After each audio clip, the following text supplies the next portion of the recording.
Hello Reddit. Forgive me as I am new to the online community. Just wanted to tell my story, and maybe get some input. 37F, accidentally found out last month my husband, 38M, was using work trips as an excuse to sleep with his also married coworker who lives across the country. When I say accidentally, he sent me a screenshot of Amazon purchases for our children, and included at the bottom of the photo was a delivery to this woman. So yes, the worried wife in me checked his search history and email. It was all right there. I learned his November trip was a romantic getaway, but this current one is luxurious. A spa resort complete with couples massages, couples cooking classes and monogrammed bathrobes from Etsy. He mailed her a box of gifts a few days ago for Christmas.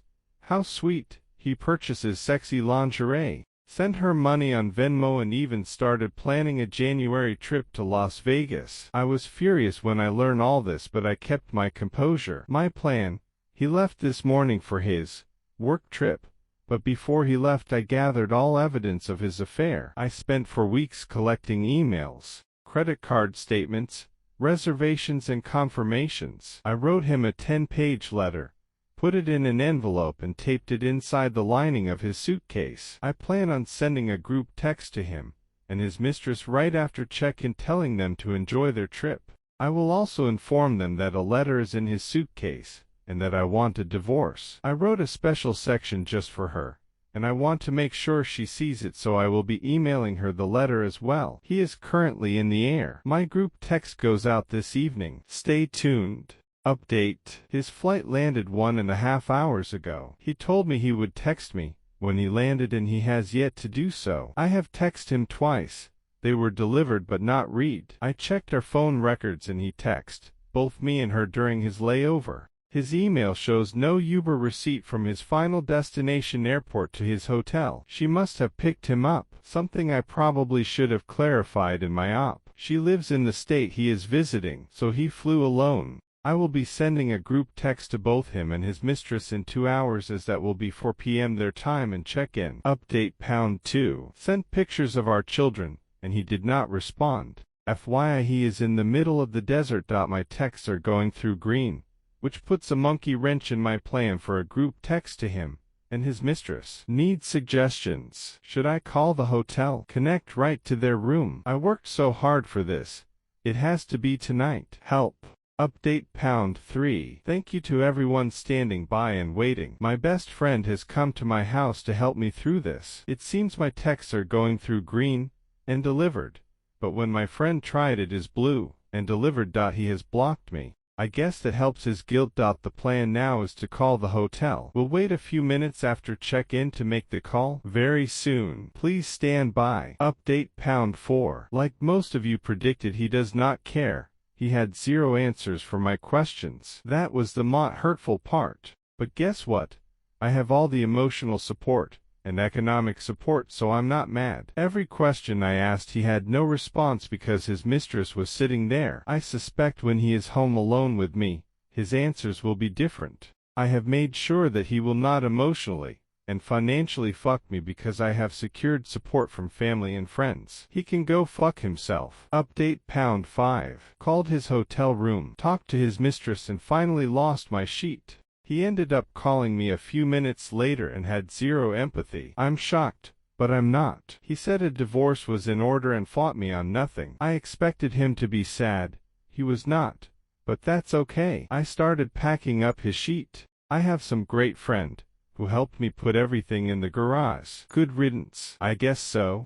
The morning after, I wake this morning broken. My house is in shambles as I went on a rampage yesterday, ripping photos off the wall, throwing his stuff in piles on the floor, and breaking random objects in anger. Now that I've had a night's sleep, I feel that I am a bit clearer in my thinking as I analyze the conversation we had yesterday. He was different on the phone. That was not the man I know.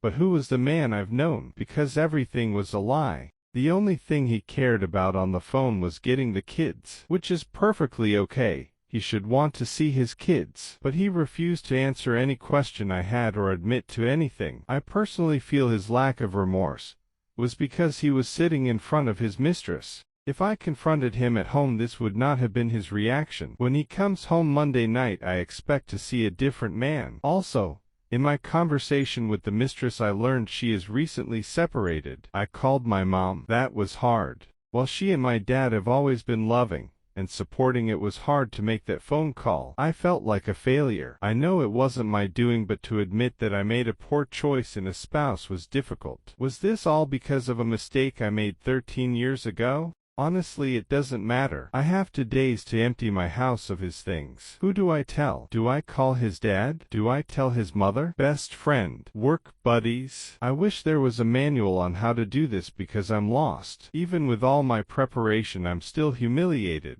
Luckily, he did not take his house keys when he left, so no need to change the locks. I'll be removing his keys and sending him on his way. I don't plan on seeing him when he gets home Monday night. Doors are locked. Everything you own is in the garage. Have your people talk to my people, and I'll see you never. Preparing for the return. My friends and family have been wonderful. I am so fortunate to have such great people in my life. Yesterday they came to help me move all of his clothing to the garage. His collectibles were all packed up and sitting here, waiting to be appraised. It took a very long time and I was exhausted afterwards, but it was necessary. I honestly don't think he expects me to have gone to such great lengths to remove him from my life, because I was so emotional. When I confronted him, there is a chance that he thinks I will want to reconcile. Fat chance, buddy. His flights lands a little before 10 p.m. tonight. When he abers back home, the doors will be locked. He told me on the phone he was just getting his car and leaving. I will be holding him to that. Something I should have mentioned earlier. The house is in my name only. He had no credit when we first started looking, so everything is in my maiden name and purchased by me. Health insurance, car insurance, cell phones, utilities are all in my name. The only thing his name is on is his car. I think he realizes now that could all come back to bite him. I don't want a messy divorce.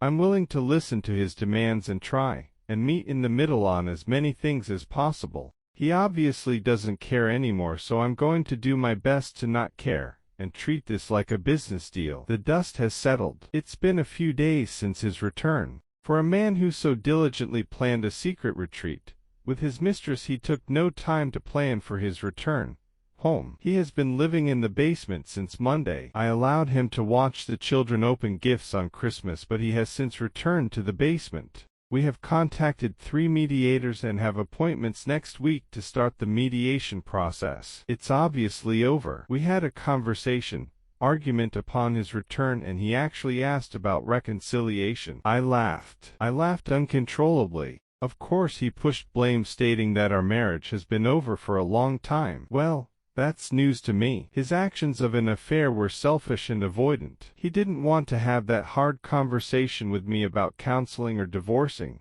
and this route was easier and a lot more fun. Let's face it, he likes the attention of 2 women loving and pining over him. Well, I'm not longer playing that game. She wins, and oh, what a prize he is. I have been amicable about talking about the terms of our separation. My biggest hang-up is her. He may continue seeing her, and I have questions about her character. What kind of woman, mother, cheats with a man she knows is married and knows has children? When I confronted her on the phone last Saturday and asked her that question, she was silent. I asked if she was sorry, and it was as if the line went dead. That kind of person I do not want around my children. People who show no remorse, especially when they are in the wrong, are not kind people.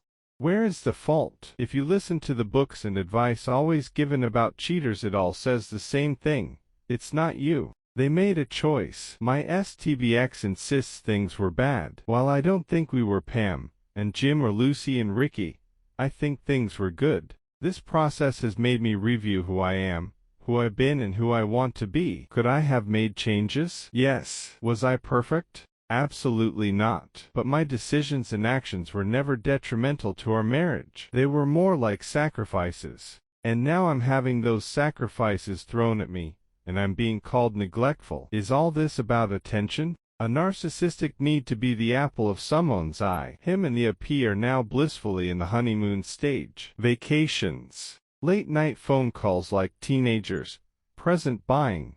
etc. But what happens when the other shoe drops? What happens when she sees that he has very little patience with children, that he will walk past a sink full of dishes completely blind to them, when he doesn't pay the phone bill for 2 months because he is spending money on silly gadgets? What then? While it's not my problem, I'm sure his AP will take issue with these things. Perhaps then she will be put in the situation I've been in for a decade. Should she be the glue and hold it all together, or should she neglect responsibilities for his neediness? I've been told by him, someone who is having a relationship and spending large sums of money on someone else, that I'm at fault. Perhaps. But what about the decades of cleaning up your messes? Maybe if I would have had 2 hour conversations with him, every night things would be different.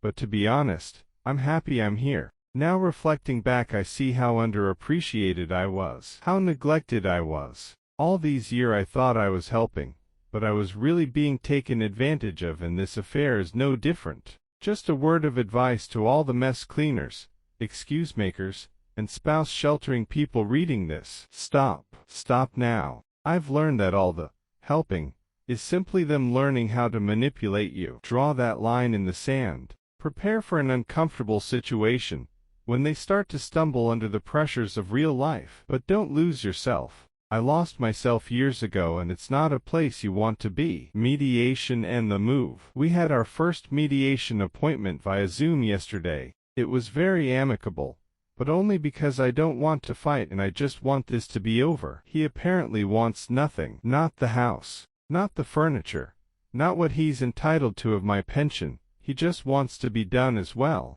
As I've been packing up things in the house to declutter, I've been offering him things, but he wants nothing. I suspect the moment our marriage is dissolved, he will be packing up his collectibles and clothing and driving across the country to live with her. I guess I should be okay with this, as I don't want to be married to him anymore. It just kills me that he will be moving in with her and helping her raise her 2 children while mine are fatherless. It makes me so angry. See thing. The man who was abandoned by his father is now doing the same thing. Something he said would never ever happen because of the mental issues it has given him today. Well, it looks like that, as well as mostly everything else, was a lie. Again, I take solace in the fact that their honeymoon phase will be short-lived. Reality will smack them both in the face, and she will realize that he can be more hurt than help. While I wish him well and hope the best, our kids deserve more than a Christmas, Easter, 1 week in the summer father, no dad at basketball games,